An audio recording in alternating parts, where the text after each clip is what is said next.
સુરેન્દ્રનગરની અંદર માવઠાને કારણે ખેતીને વ્યાપક નુકસાન થયું છે અને ત્યારે માવઠાના પગલે 1 ઇંચથી 3 ઇંચ જેટલો વરસાદ વરસ્યો અને તેને કારણે ખેડૂતોના જે ઉનાળુ પાક છે તે નિષ્ફળ થયો છે।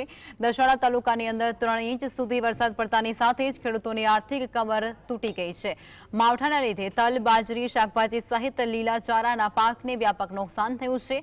હજુ ચોમાસામાં થયેલા નુકસાનની સહાય નથી મળી ત્યાં ઉનાળુ પાકો પર માવઠું ફરી વળતા ખેડૂતોએ સર્વે દ્વારા આર્થિક નુકસાન પેકેજ જાહેર કરવાની માંગ કરી છે।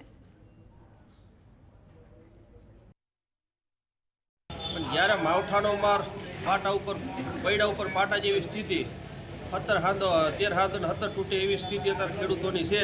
પણ માવઠાએ એટલો માર ખેડૂતોની કમર તોડી નાખી છે કે એની અંદર તલ છે, અજમો છે, વરિયાળી છે, શાકભાજી છે, એ પાકને બહુ મોટા પાયે ખેડૂતોને નુકસાન થયું છે।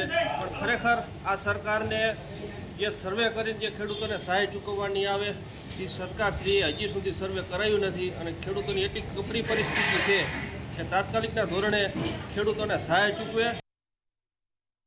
જે ખેડૂતોને એક બાજુ વાવણી લાયક વરસાદ પણ નથી થયો, એક બાજુ જે ઉનાળુ પાકો જે હતા એમાં મોટી નુકસાની આવી છે। એટલે ખેડૂતોને પૈડા ઉપર પાટું સમાન આ જે વાવાઝોડું અને વરસાદ છે તે સાબિત થયો છે।